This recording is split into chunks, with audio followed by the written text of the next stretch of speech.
see, world, what we can do? We never stop learning. Well, welcome everyone to what we call Rita's World. We thought of this idea. My friend Glenn, who's doing the video of me, and he's the director and producer, he said, well, we'll call it Rita's World, so that's what we call our show. Oh. But today I'm having a very special guest, my dear friend Rosa Sainz-Kollar. Yes. Did I say it okay? Yes, you did. Close enough, anyway. So Rosa, I'm so glad you're here to visit with me, and my thing in life right now is the immigration problem really hurts me. Yeah. What hurts me is there's 1,500 children that don't know where their mothers and fathers are, and that really hurts me. So what are we going to do? Because this brings so much hate and fear in these children. Yes. How are they going to get over this when they grow up? Yeah, it's hard for me to see like pictures like the one in the river with the father and the baby drowning. I was like, I couldn't see it. I can't listen to it. I can't see it because I feel helpless. Yes. I feel like, oh my God, what's gonna happen? And I always remember this story like long time ago. I used to go to this restaurant like every week, and I remember having dinner, and then there was this man and this woman, and this man, I wasn't trying to stare, but I couldn't help looking at him. He looked like he was a veteran.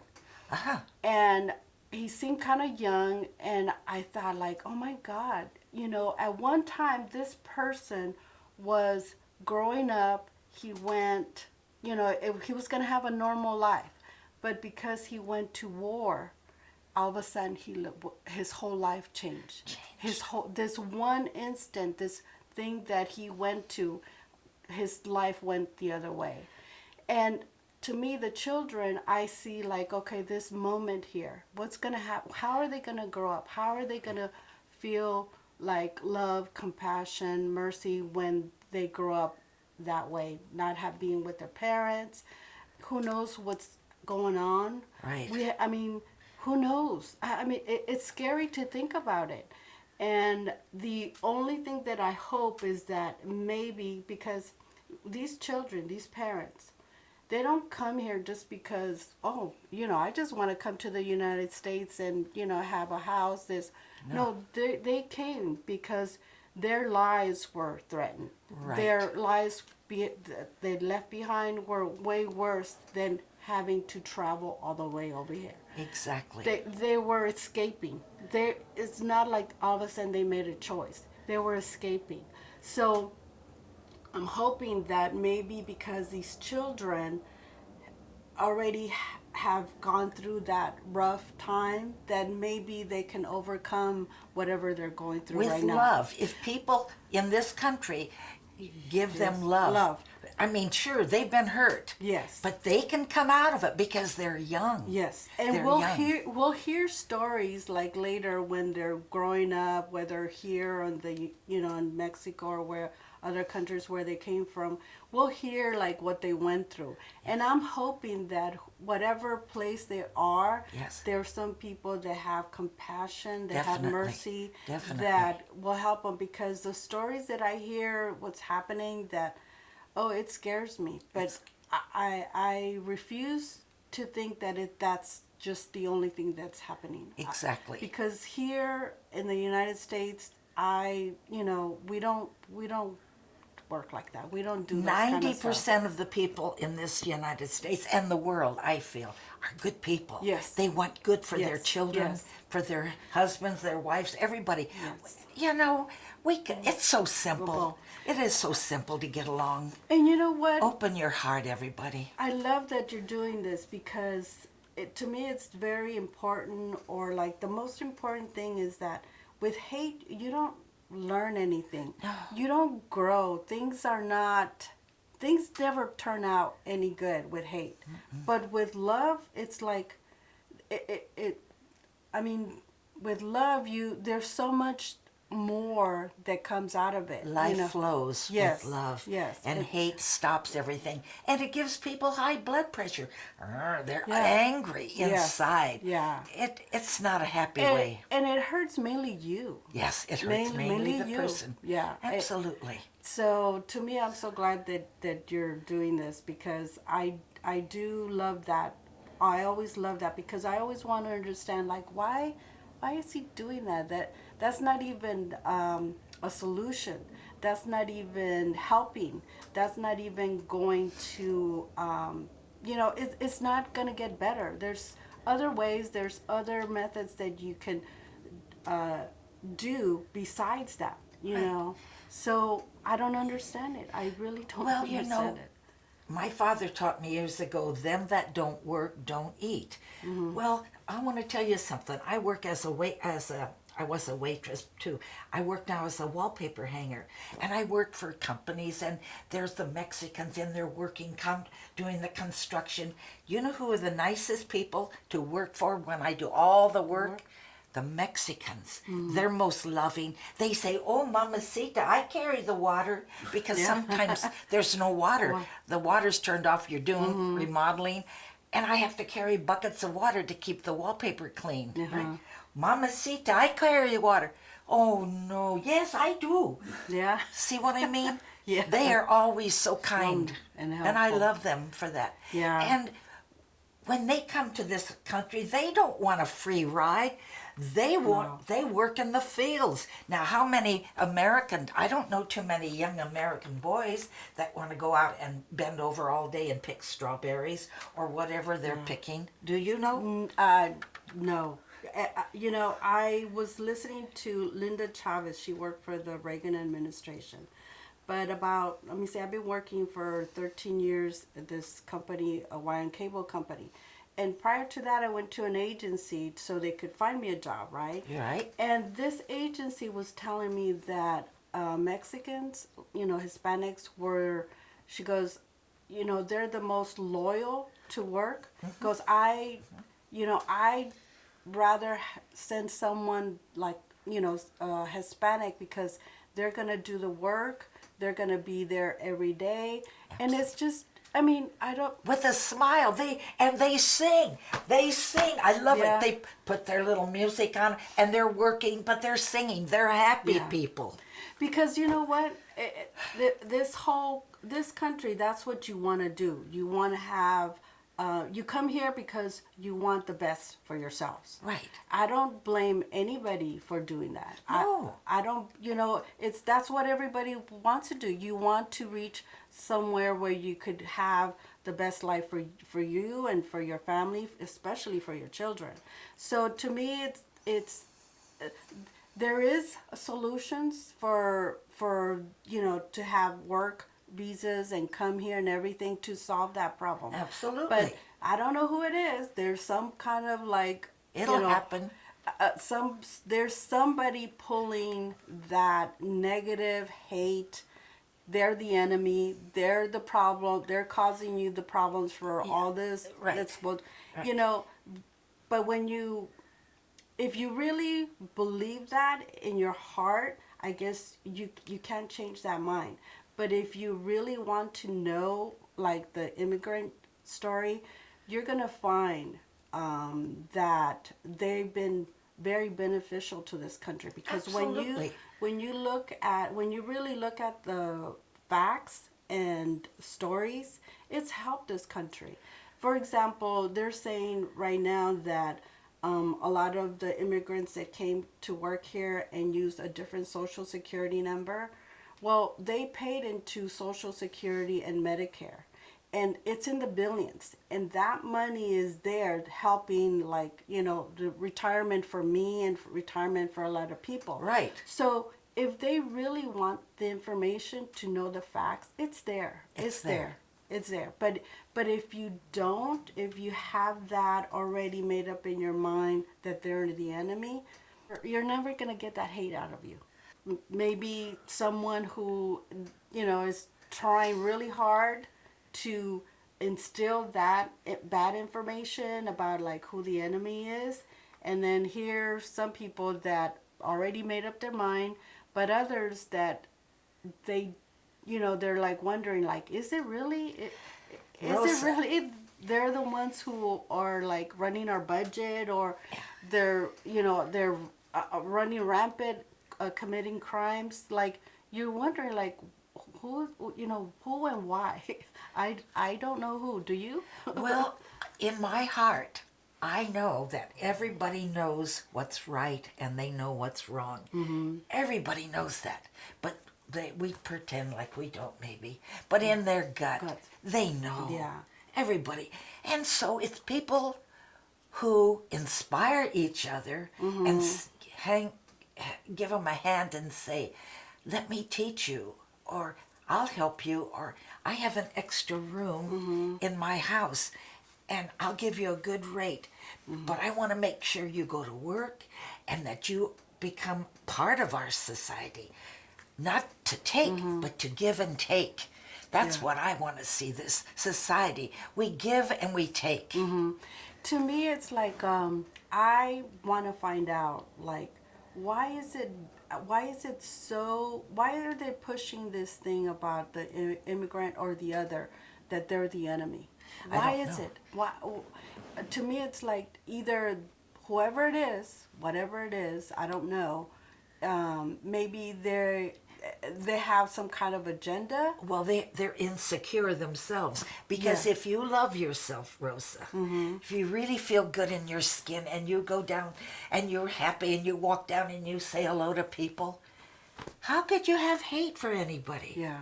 How could you reject anybody? You see the good in people. At least I do. I have an affliction. People say, oh, you're so naive.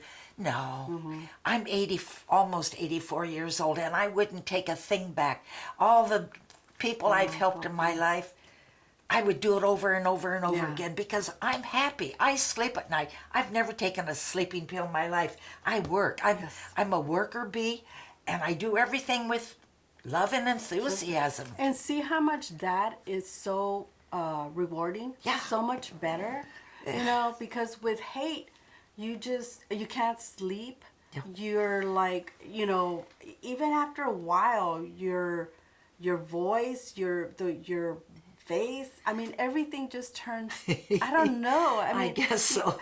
I don't know if people realize how much damage and stress it causes you. They don't, but they need people like you and me to inspire them. Yeah, because, when I worked at a nonprofit organization, my boss, he was the one who was telling me that, sometimes, and this was very hurtful too, to find out that the immigrants, the ones some that also are guilty, are their own race. Like a Mexican to a Mexican, a Salvadoran to a Salvadoran. Oh, really? Yeah, because they take advantage of that person. Oh. They see that they're very vulnerable, because when you come here, they don't know, like, laws. They don't have information. They don't have support.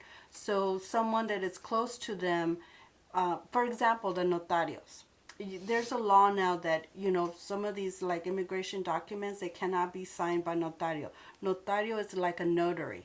Oh, I didn't know that word. And what they were doing is they were filling out this paperwork and giving them, like, they would take money from them. This is thousands, and these immigrants would, like, have to work hard to pay to get just a driver's license and a work permit. Okay. So what they would do is they would give them the illusion, like, yeah, if you pay this amount of money, you'll get your license and your work permit. So some of these people were getting that. And so word of mouth got, well, he's got it, like, I'm going to do the same thing. Sure. So they tried. And what they did is that these notarios gave them wrong information, filed the wrong paperwork, gave them, like, what is political asylum. In some countries, you can't file political asylum, and they took advantage of that.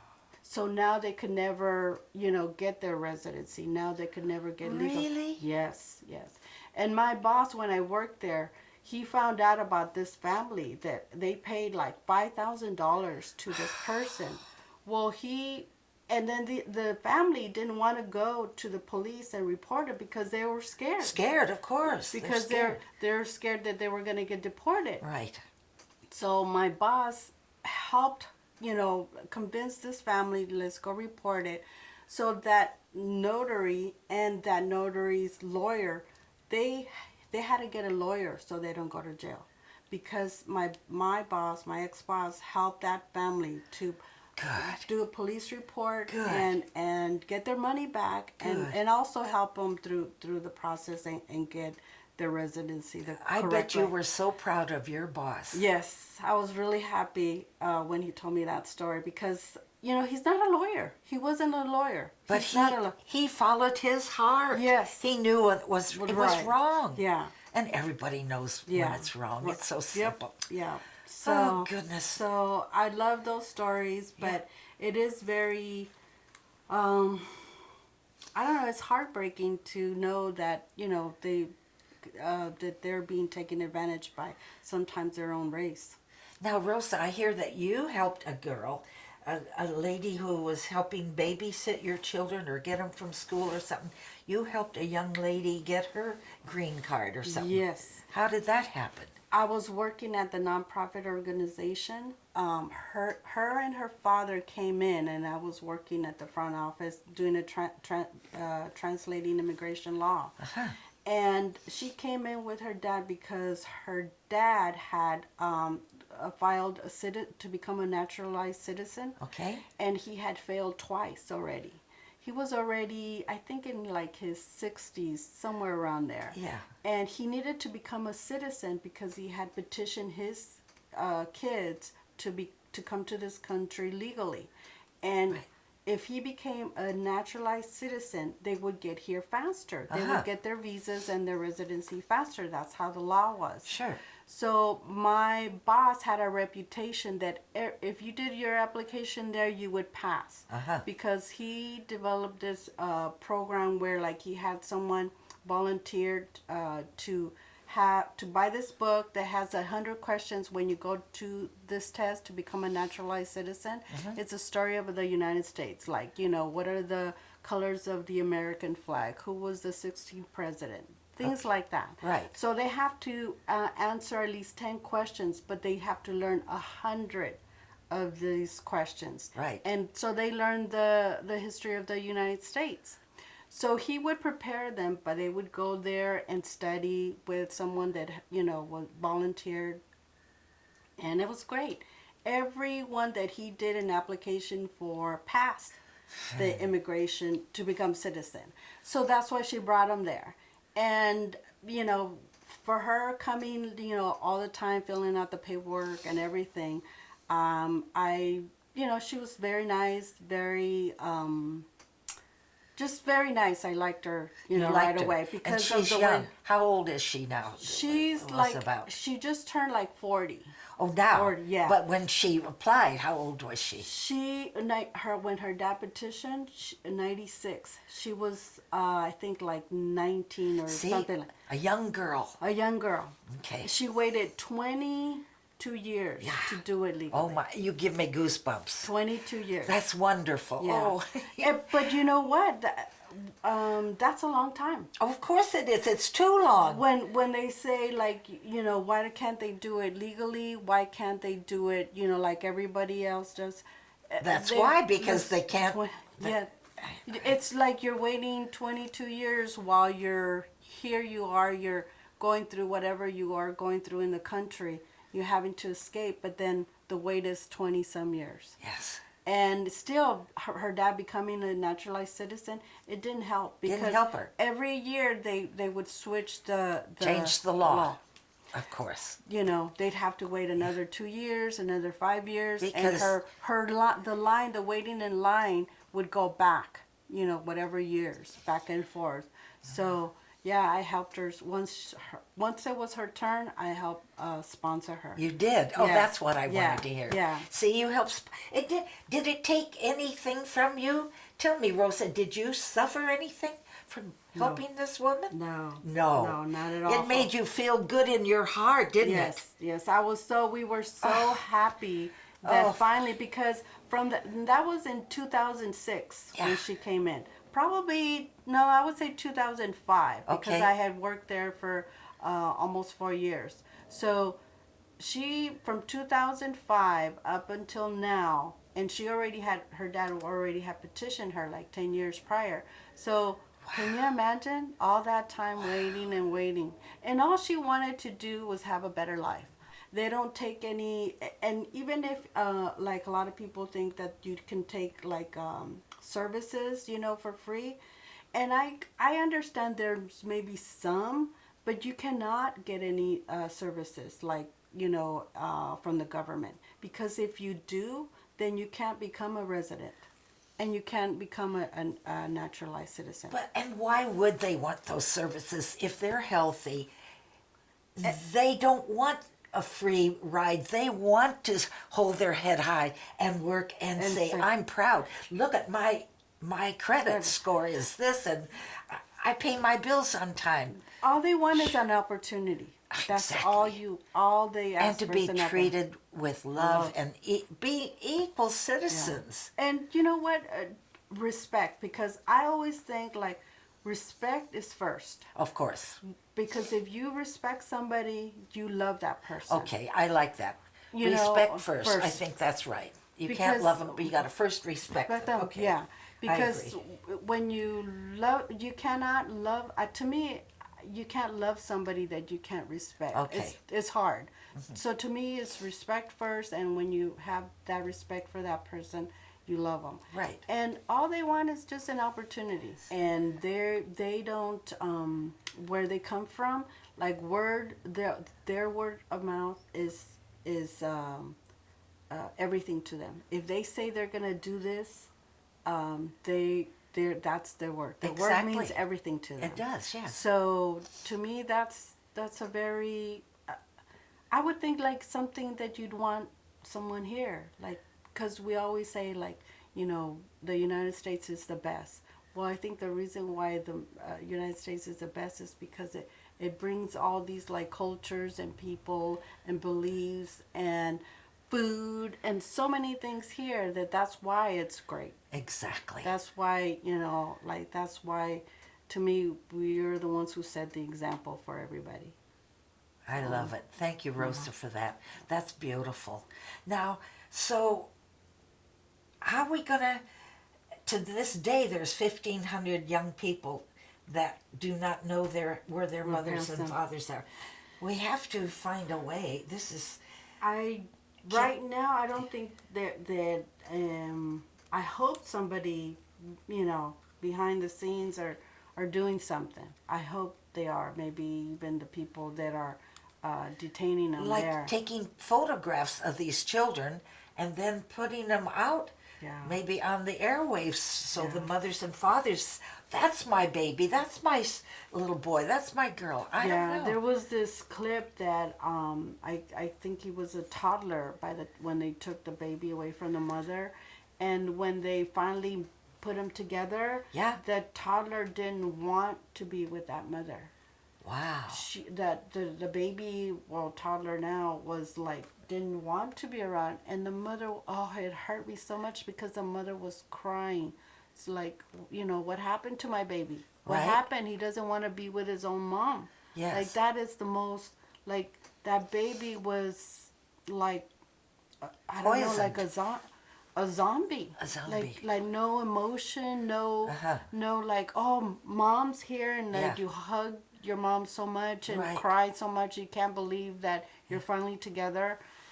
That was one of the most hurtful clips that I've seen. So with those 1,500 people, I'm hoping that maybe after this administration, or maybe after everything that's happening right now, that let's do that first. Let's find these children, get these children to their parents. Yes, that would be the number one thing. I think because so. Right now, I don't think the government is even focused, or that's the last thing on their mind right now to fix. Right now, there's a lot of things going on right now that that has taken priority. I hear you. But I'm hoping that once this is all done, that someone's going to take that, you know.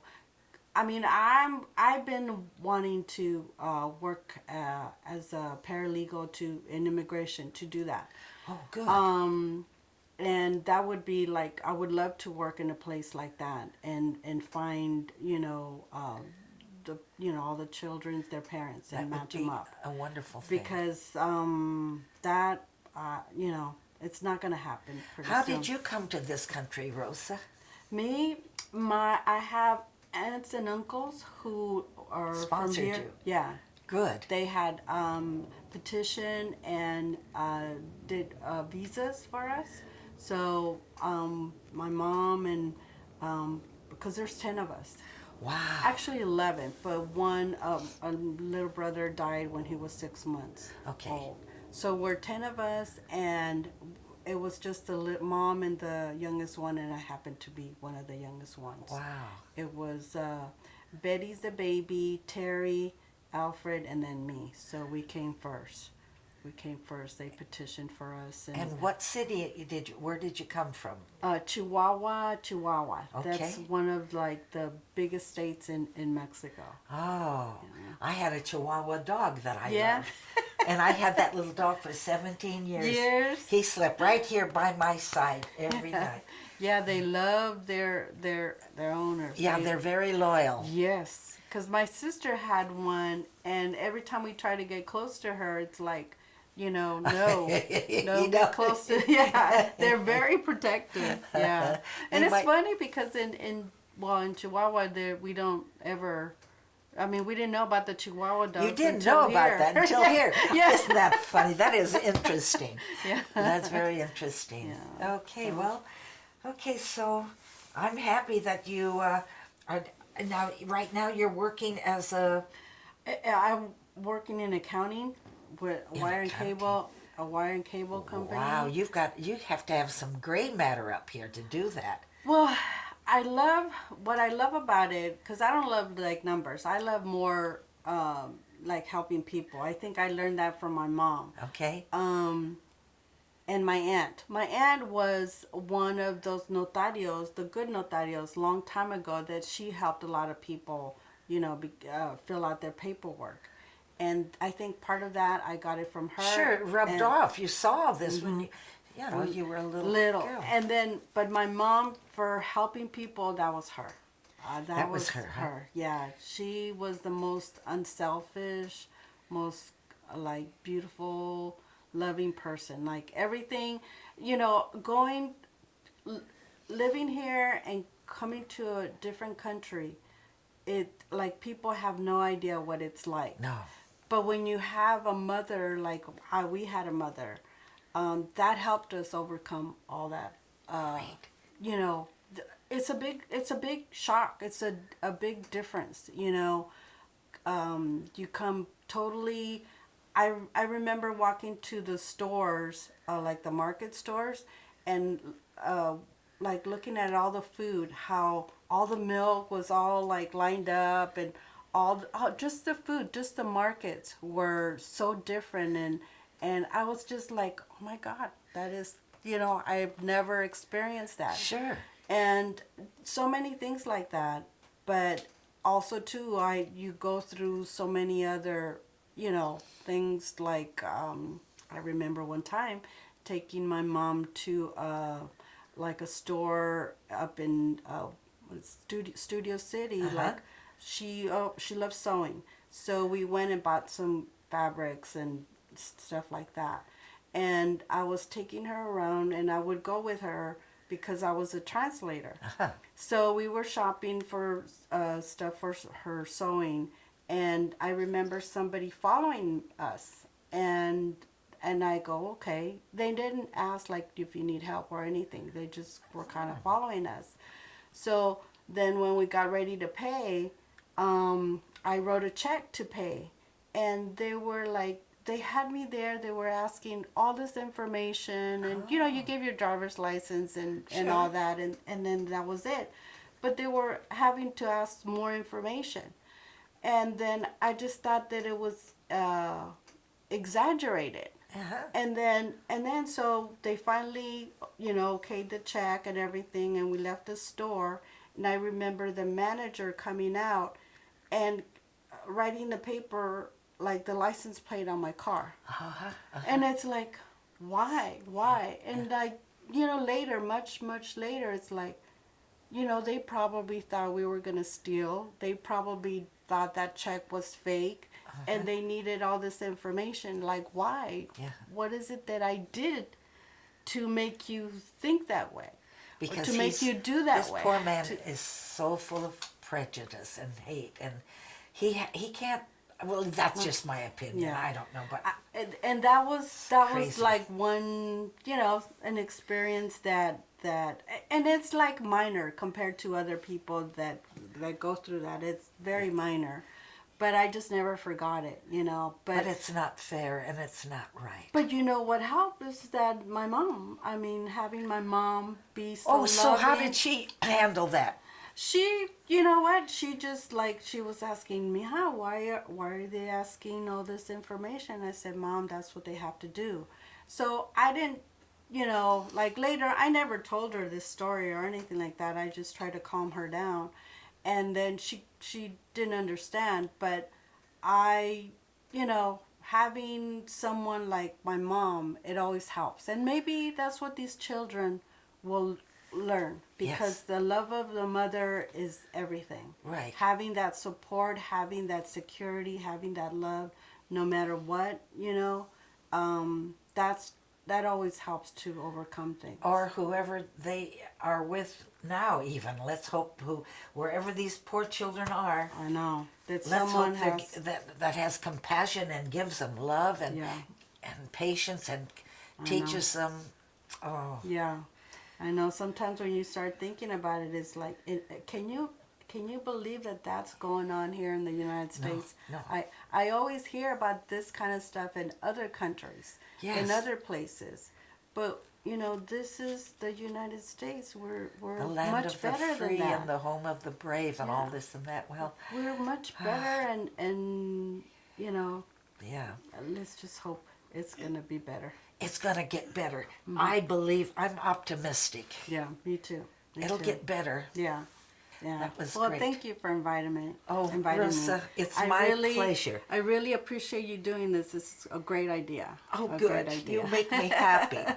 You're a It's very really good. happy lady. Thank you, everybody, and I hope you tune in for the next episode of Rita's World. See, world, what we can do? We never stop learning.